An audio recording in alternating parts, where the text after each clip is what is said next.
Hello and welcome to Cityscope, a podcast where we discuss City of Salina projects, services, and initiatives in depth.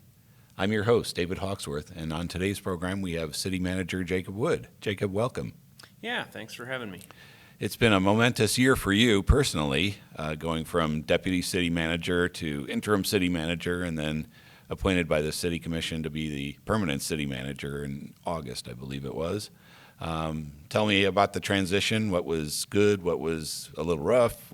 Yeah, it's certainly been a lot of change in my life. So I've been the deputy city manager. I started in about 2016 or 2019. Sorry about that. 2019 as the deputy city manager. So I've been here for quite some time. The city manager left. Mike Scragg was a former city manager, left in about January timeframe. So I got to be the interim for a while, and then finally competed during that process. They had 3 finalist candidates that came in, and then they appointed me as the permanent city manager. So, you know, for me, transition's been pretty smooth. I've been around for quite some time, and fortunately, the previous city manager allowed me to be involved with a lot of stuff. So, you know, I've really been involved with everything that's been going on with the city for the last, 4, 5, 6 years. So it's not like it's nothing really new. Certainly, it's a little bit different role as a deputy city manager. You're kind of more internally focused. You're dealing with the department heads, kind of working internally, trying to make sure that things are running efficiently, those sorts of things, and then kind of just going where you need to go. So depending on how things are happening, there may be a department that needs a little bit more assistance with things, and so you kind of do that as a deputy. As a city manager, you're a little bit more externally focused, so still working with department heads for sure, but also have to have a relationship with the city commissioners and working with business leaders, the Chamber of Commerce, Economic Development Organization, K-State Salina, Airport Authority, all of those kind of external stakeholders. So spending a little bit more time dealing with those folks and trying to work through projects, work through issues, and really city management is about solving problems. So that's what I like about it. I like you never know what's going to come in every day from day to day, what the problem's going to be, but you get to kind of take things in and try and figure out how do we move things forward. So I'll tell you, in my career, I've worked in local government for probably about 15 years now. So I started my career actually in Salina as an intern. So I was an intern in the finance department and the city manager's office. I was an Army reservist for about 21 years. And so after interning, I went and I spent a year in Afghanistan, and I came back. And I was a manager at the Bicentennial Center for about a year, and then went to Western Kansas. So I was a city administrator in a small town in Oakley, and then assistant city manager in Hayes, and then made my way back to Salina. And I would tell you, I very intentionally throughout my career tried to choose jobs that would get me back to Salina, that would prepare me for this position, this role that I'm in. This is really my dream job. So this is where I've wanted to be, kind of from the very minute when I first discovered city management. Most people don't grow up thinking, oh, I want to be a city manager.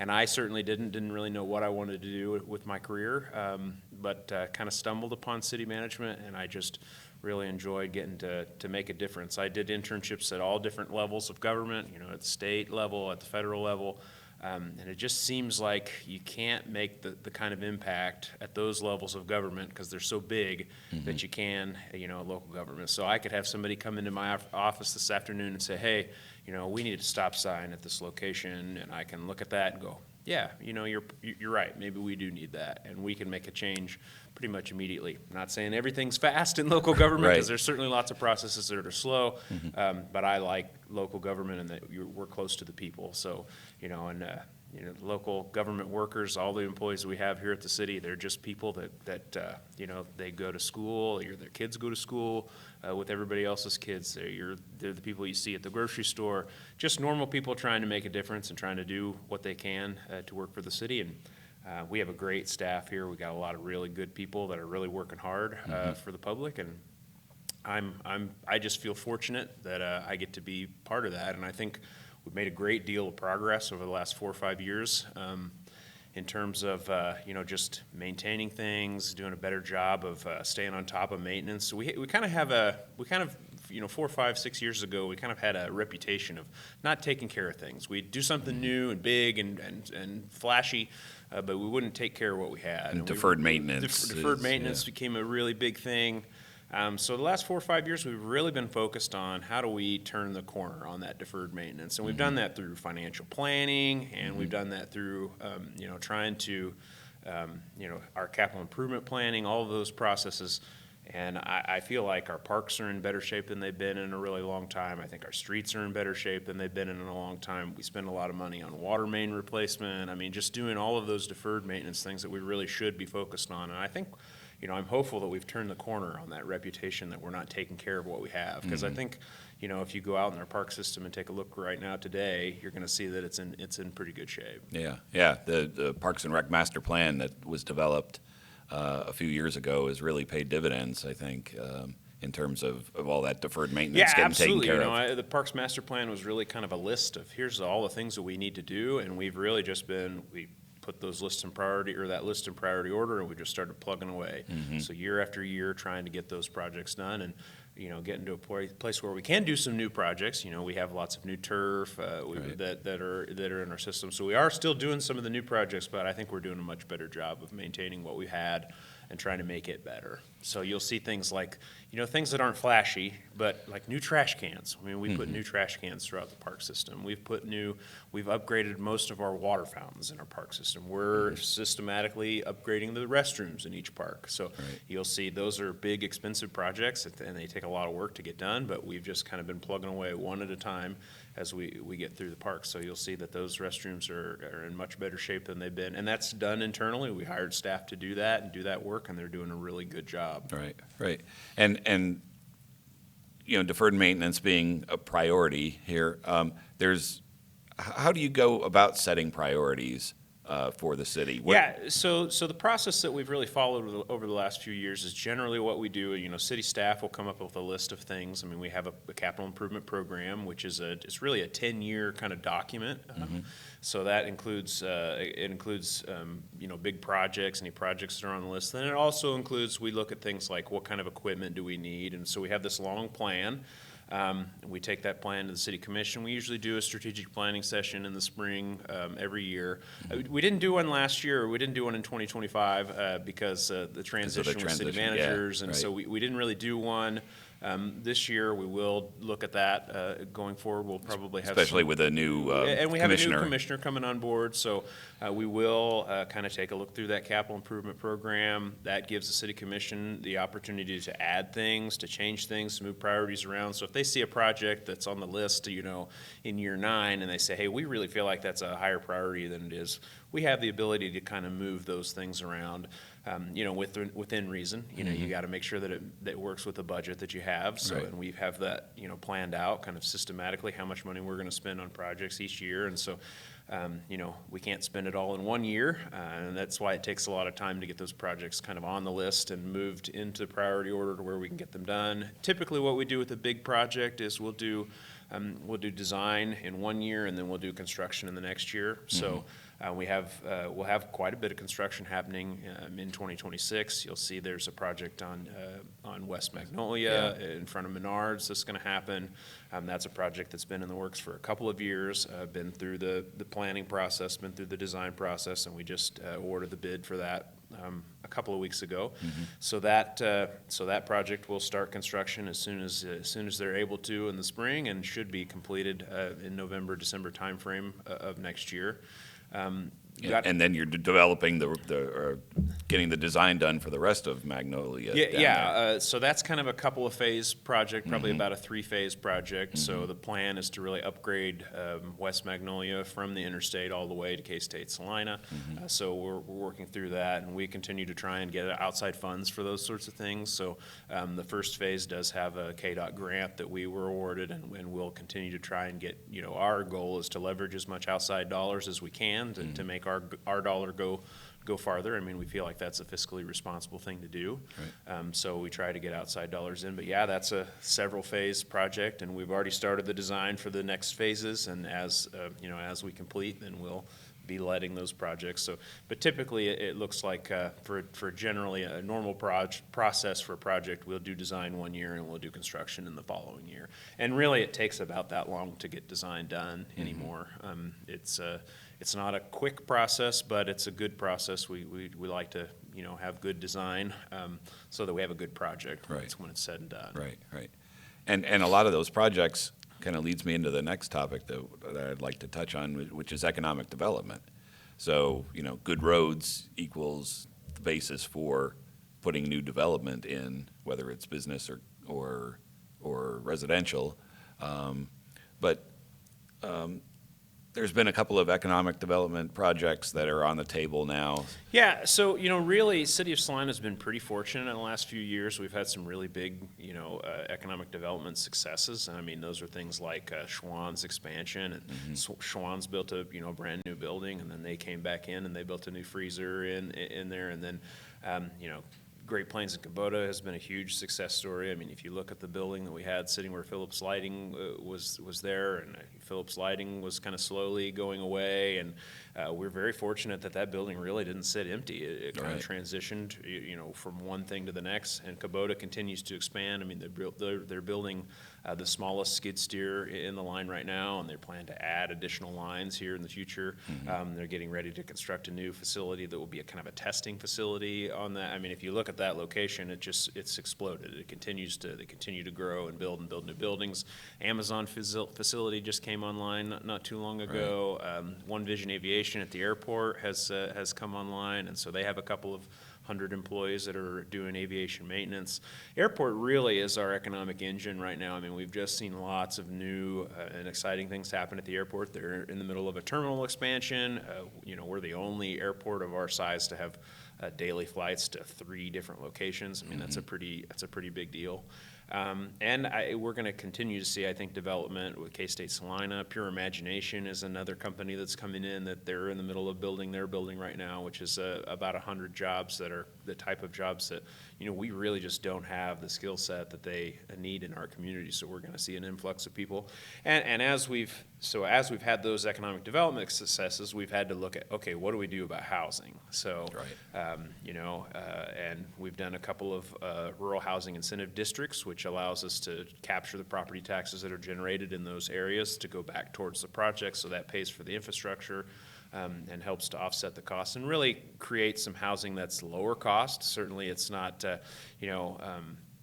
it's really hard to build houses that are affordable. I mean, just the market right now with the cost of construction materials, the cost of labor, all of those things have caused the cost of housing to go up. So we have a couple of districts where we're trying to incentivize and help those districts do that. And then we have the Magnolia Village, which is the apartment complex by Menards. That was really only made possible because there was state money that came in, and basically that's an incentive that didn't exist. The City of Salina, along with the Chamber of Commerce, Economic Development Organization, all went to the state and said, hey, we have a problem here, we need to do something, can you help us out? And they provided some funding to do that, and so you're seeing those first 250 units are coming online right now. I think they have 7 or 8 buildings that are completed as of today, and then they'll continue to build the next 250 over the next year and a half. So we're continuing to see that happen. A couple of big projects that are what you alluded to, I think, when you asked the question, was a couple of big projects that are coming up that we've been working on. The group that built the hotel in the downtown is interested in doing a second hotel, and so that would require us to do a parking garage. They would like to build in the parking lot that's on 7th Street, which is city-owned property, and so it would include a parking garage and then a 70 or 80 room hotel. So that's something that we're working through a process on. There'll be quite a bit of process that has to happen to make that work if it's going to work, but something the developer is certainly interested in, and then we have a development at Central Mall that's something that a developer has been interested in. And actually those conversations, the conversations with that developer started a few years ago. It's the same developer that's building the hotel or the apartment complex on Magnolia, and they were interested in doing a convention center hotel, actually. And then really got interested in the mall and have decided that that's the direction they want to go. And so that project would be a star bond project, which is an incentive that basically captures any incremental sales tax growth in that area that would, and it's even state sales tax, so state and local sales tax that would go back towards the development of that project. So I think the good part about that is it's not new. I mean, it would be all the Right. new money. So the city is held harmless. We would be fine. We're not going to have any less sales tax than what we have today. It would be new sales tax that's generated above and beyond what we're collecting today that would go back towards the project. So, those projects are things that each time we have a project come up, we really look at it and go, okay, does this make sense for us? Does it make sense for the taxpayers? Is this going to pay off long term? What does it look like? And so I think anybody that's been to the mall, notices if you drive through Needs the a little parking help. lot, it's just that model. It's no slight on our mall ownership. I think they've done a good job of what it is, but malls just across the country have become less and less, as online shopping has, come about and those sorts of things, malls have just become less and less popular and less, they just haven't been able to make it work. So the new project is what the developers call this is demalling the mall, so it would be more of a strip mall or a place where you would go with outside entryway. I mean, lots of the reason the malls haven't done well is because there's so much indoor space that you have to condition and maintain, and it just costs a lot of money to maintain a mall and Right. keep all of that space, viable for long term. So demalling the mall would kind of limit the number of indoor spaces and have outdoor entryways to different businesses. The developer feels very good about retail and restaurants and our market. I mean, it's pretty interesting. They do some reports that kind of say, how is your market in different businesses? And so they've looked at the different businesses across the community, large-scale retailers, and how they rank in the state. And so our Walmart is the top 5 Walmart in the state. The Starbucks in front of the mall is interesting. That's the number 1 Starbucks in the state. It's hard to believe that, but it is. And the gas station that's there is the number 1 Phillips 66 in the state. Our Applebee's is in the top 4 or 5. So we just see we have some businesses that are doing very well, and so I think that bodes well for, that's what other businesses want to see. So you're trying to recruit a retailer or you're trying to recruit a restaurant, they want to know how all the other restaurants in the market are doing. And so that's it's all looking very good. And I think one thing that maybe people miss is that we're a huge pull for the entire absolutely. region. Yeah, Northwest Kansas. I mean, when I was in Western, it's interesting when you're in a community. It feels like people in Salina say, "Oh, well, I don't shop here. I'll go to Wichita or whatever." Well, when you're in Western Kansas and you're in Hayes, you go to Salina to shop, Right. or when you're in Colby, you go to Hayes to shop. So it's we do have a big pull for Northwest Kansas and North Central Kansas. And, lots of people. It's not really that big a deal for people in Western Kansas to drive an hour or a couple hours to go shopping. So we do have a strong pull factor, which means a lot of our sales tax is generated by people that don't live in Salina. So that's a good thing. It helps us. We have a special sales tax that we use for streets, for the parks money that's done the parks improvements is all from a special sales tax, and that's really helpful when you have folks coming from outside the community purchasing things in Salina, and we're able to collect that sales tax and make improvements and do things with those funds. So it is really important for us that we have a strong pull factor, and it's something that I think has helped us to be kind of economically viable and continue to grow and progress is having those funds. And it's really contributed to the financial health of the city too, because we have a rather large balance in the general fund at this point. Yeah, absolutely. I mean, that's something we've really focused on in the last couple of years. As I talked earlier about, the deferred maintenance type stuff, we really didn't have very much money in our general fund balance a few years ago, and we've really focused on trying to build that so that we have, really the fund balance is built, it's supposed to be there, in case there's things that are catastrophic or that, your sales tax or stuff just kind of falls off a cliff. And, really COVID in 2020, we didn't know what was going to happen with that, and actually COVID helped us. I mean, because lots of people, instead of going other places to shop, they stayed here, so our sales tax continued to do well with COVID, and we have been able to kind of use those funds and manage that, over time to build a fund balance that allows us to do things, that there are some communities out there that are struggling with. Another big benefit of having a fund balance is it allows us to borrow money more cheaply. So we're rated. The big rating agencies say that, is the city of Salina a safe bet to buy their bonds? Are they going to pay you back? And so the higher rating you get, the cheaper your interest rates are. So that allows us to borrow money more cheaply, and do bigger projects, bigger long-range projects. So it's really a positive all the way around. I would say the big thing is though, as the sales taxes come in, positively, it's grown the last several years, and I think we're up about 5% in 2025. From 23 to 24, it remained pretty flat, but we grew about 5% in 25 year over year. And, that just allows us to continue to do things like maintain our parks and do some of those projects and, buy new fire trucks. I mean, it's unheard of for a community to buy fire trucks the way we just did. I mean, we bought seven new fire trucks, and that's a pretty big deal. I mean, it's a big deal for the safety of our community to have new state-of-the-art equipment. It's a big deal for our firefighters and our ability to recruit firefighters. They want to be working with the latest equipment. And, so, being able to do things like that, being able to build a new fire station. I mean, we're in the process of building a fire station, that should come online or be fully operational in, I would say probably May or June timeframe. We'll have a fully operational fire station, and we're going to be able to pay cash for a big portion of that. So, I mean, having the funds and the ability to do that is really a big deal for kind of a long-term future. And it also has allowed us to not increase property taxes. So, you hear a little bit about what revenue neutral is, and we talk about revenue neutral rate. In the last 3 years, the city has not collected a dollar more in property taxes than what we had in the previous year. So revenue neutral basically says that it requires you to have additional hearings or additional public notice if you're going to increase property taxes. And that's really, it's not about the dollar or the mill levy, it's about the total dollars that's collected.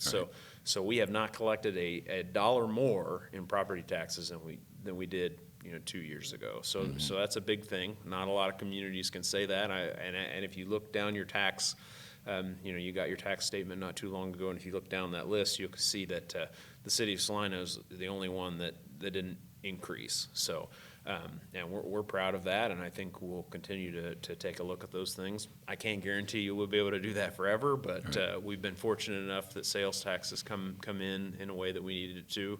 That's allowed us to do that. And we've been able to deal with unforeseen circumstances like the log jam that occurred. Absolutely. Every now and then you get something like you get a project like that, or something that's kind of a natural disaster that comes and pretty expensive. I mean, we didn't want to spend that kind of money on that project, but certainly, the increase in the water levels at that time, or a couple of times over the year, just kind of flushed the channel, and all of those logs ended up here in Salina for some reason. And so we felt like the best option for us was to go ahead and clean that stuff up. And so, that process really started with our utilities director talking with local contractors, trying to figure out who thought that they could do the work. And we bid the project out, and we awarded it to the low bid, and had to go back, because after we had awarded the bid, we ended up with more logs. So had to go back and kind of extend that a little bit, but they're in the process of cleaning it up, and it should be, I would think by the end of December, we'll be completely done with that. I don't know how many loads they've taken out of there, but there's a lot of logs. I'm sure and it's in in the fact, hundreds. some of the logs were so large, some of the trees were so large that they had to bring in a flatbed trailer, and they weren't even able to use the dump beds that they had been using for most of it. So, there's just lots of big trees. That's not something that we asked for. We didn't. It's just something that kind of happened, and we are gonna clean it up, and we'll go forward in the future. We may, try to kind of have a annual program, or every other year go out and take a look at that and see if there's stuff we can do to prevent it from happening in the future. But it's not something that's happened for 40 or 50. I don't know anybody who said they've ever seen it like it was this go round, and I've asked a lot of people. So it's not a normal thing. It's not something that's happened very often, but it's something that we'll certainly keep an eye on in the future. But having a fund balance does allow us to, fix that and not be worried about it. So, $700,000 or $1 million is a lot of money, and we realize that. But I'll tell you, having a fund balance the way we have it's not something that's kept me up at night, or, you know, Right. I'm not sweating, I'm not thinking, we're not having to raise property taxes because of it. We're able to dip into our reserves. And while I would have loved to spend that money on something else, a different project, it kind of is what it is, and we're doing what we can to clean up what we have. And I have a lot of faith and confidence in our utilities director who's managing that project. She's managed probably, I don't know if it's in the hundreds, but over $100 million worth of projects in her career.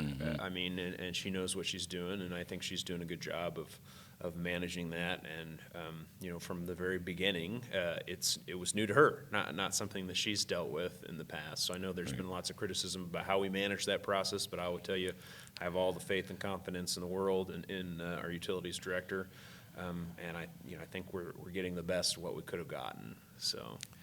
In the last couple of minutes, what are you most looking forward to in 2026? Yeah, so I think the biggest thing in 2026 that we have to look forward to is a comprehensive plan update. So comprehensive plan is kind of the big land use document that says, this is who you are and this is who you want to be going forward.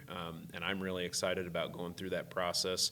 Ours is probably 12, 13, 14 years old. It's getting pretty old.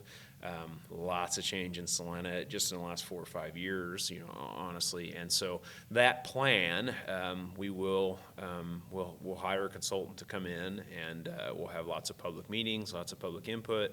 And really that kind of plan is where you get to ask yourself, who are you? And then who do you want to be in the future? And when I'm talking about this subject, the thing that comes to mind is, do you want to be a community that sidewalks is something that's a big deal. In some places, they don't have any sidewalks at all in new developments, and we've made a very concerted effort to require sidewalks to go in and walking trails and that sort of thing, because we want to be a connected community. And so that's kind of one of those things, as you talk through a comprehensive plan, what do you want to be? Well, do we want to be a community that's got connectivity? And if you do, then you got to require sidewalks. Developers don't like that because it costs more money. Right. But at the end of the day, you got to ask yourself, who do we want to be? What kind of community do we want to be? And there's lots of questions that come up like that during the comprehensive planning process. And I think it's the opportunity for us to get community feedback on what it is we want to be. What do we want to be, and how do we get there in the next 4 or 5 years? What areas do we think are going to change? Where is the new housing going to go? Where are business developments going to go? All of those kind of questions get wrapped up into the comprehensive plan, and then that document is really a living document, and it's something that we rely on as we make decisions, as the Planning Commission makes a decision about changing zoning, or as the City Commission makes a decision about where we want our priorities to go, and that sort of thing. So I'm excited about it. I'm excited that there'll be opportunity for the public to provide feedback and input in that process. And I think it gives us kind of a path forward that we get to, then take a look at and go, okay, how do we strategic plan? How do we plan for what we think is going to be the future? So. Okay. All right, so that's a really exciting project that's going to take place. So I'm looking forward to seeing what comes out of that and how that affects development in the city. Yeah, I really am excited about it as well. I think it's going to be a big deal, and I'm more excited about being able to get community feedback. And it's not just city staffers just sitting around thinking stuff up. It'll be actually people from the community that get to come in and provide their input, and then that's the strategic direction that we'll go. And I'm excited about what it means. There's been so much positive things that have happened, in the last couple of years, and trying to kind of capture those things and then move forward and figure out, who do we want to be 5 years from now and 10 years from now, and how do we get there? So I think it'll be a really exciting project. Yeah, absolutely. So if people want more information about any of this stuff, or want to provide some input, how's the best way to do that? Yeah, so we will certainly, on social media, when that starts to happen, we'll have social media posts, we'll have public meetings. I think we'll probably have some surveys go out. So there'll be lots of different opportunities for that sort of thing. And I'll tell you what, our website is a great resource. There's lots and lots of information on our website right now today. So if people have questions, concerns, I would tell you, the amount of information that we provide on our website and our archive system is more than most communities. Yes. I mean, if you go out and look at other communities and see what's available at your fingertips, if you just go out and search for it, I mean, there's really a lot of information. And Yes. you know, on social media, hey, you do a great job putting out videos on YouTube, and we have YouTube, social media, we have a TikTok account, Facebook, we have all of those things. We try to put out as much information as we can. I mean, we're not hiding anything. I mean, that's Right. that's the point there. And if there's information that you want that you can't find, you know, send an email to somebody at City Hall and we'll help you find it. I mean, we're willing to do that work and try and provide information where it's available. Yeah, I think, it's important to know that the city is an open book here, so anything that anybody wants to know, we're more than willing to Yeah, and absolutely. happy to Absolutely, and we provide do it all the that. time. We do it all the time. I Right. mean, it's not uncommon for me to get an email and somebody say, hey, I'd like to know this information. All right, here it is. It's there and available, and, you know, we'll teach you how to find it. I mean, that's the other side. If Right. you really are looking for stuff and you want to do research and go through all the papers, we have 100 years worth of city commission packets and minutes and those things on our website and available to the public at a drop of a hat. So Right. you just Yeah. have to ask. We'll help you find it. Yeah, that's all free, no charge for looking at that stuff, so. Absolutely. All right. Well, City Manager Jacob Wood, thanks so much for being on the program today. I really appreciate it. Yeah, thanks for having me. And thank you for watching and listening, and we'll see you next time on Cityscope.